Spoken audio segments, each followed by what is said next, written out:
Muling tiniyak ni Pangulo Aquino sa mga biktima ng Bagyong Pablo ang patuloy ang pagkilos ng gobyerno para maibalik sa normal ang kanilang pamumuhay, partikular na sa Davao Oriental at Compostela Valley.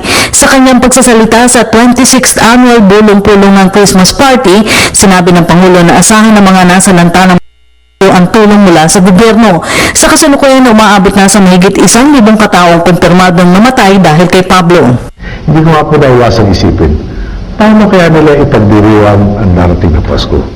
Paano kaya magsasalo sa harap ng nakahaing Noche Buena kung may isa, dalawa, o 3 miyembro ng pamilya o mas marami pa ang wala na sa kanilang mga silya? Sa halip po ng paghinaan ng loob, lalo lamang pong pinatitibay ng pagsubok na ito ang paninindigan nating iangat at pagbutihin ang kalagayan ng ating po mga kababayan. Puspusan po ang naging paghahanda at pagtugon natin sa sakuna mula sa pagbabantay sa lagay ng panahon hanggang sa maagang pagpuposisyon ng ating mga assets at resources hanggang sa relief at rescue operations na ating ginagawa hanggang sa kasalukuyan.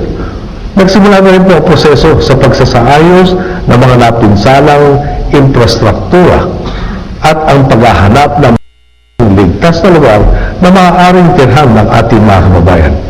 Sa katunayan, marami sa mga hindi mapasukan dahil sa mga barikada ng malalaking bato ay pilit at nagawa nating buksan loob lamang ng 1 linggo at yan po sa pamumuno na ating bautihing kalihim Babe Simpson.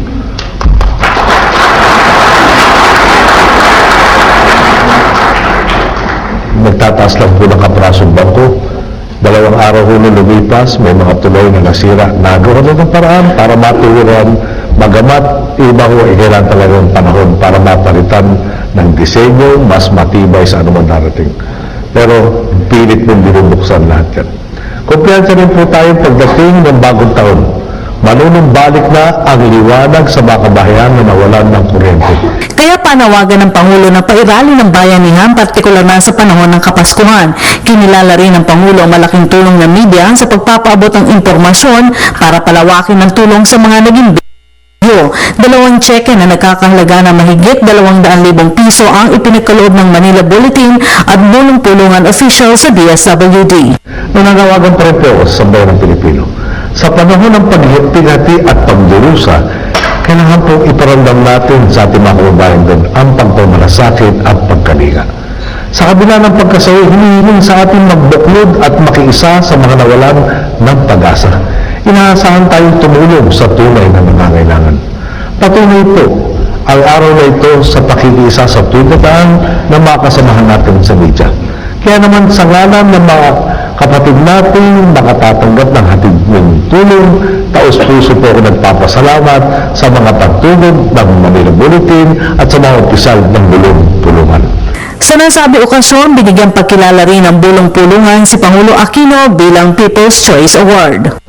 Taos-puso din po ako nagpapasalamat sa ginawad din sa aking People's Choice Award.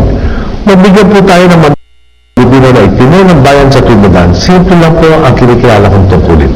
Ang ibuho sa paglilingkod ang bawat sandali sa posisyon ito. Sa mga pagkilala po nito, lalo akong nabibigyan lakas upang ituloy ang sinulan nating laban. Muli, maraming salamat po sa inyo lahat. Para sa Telebisyon ng Bayan, Rocky Ignacio.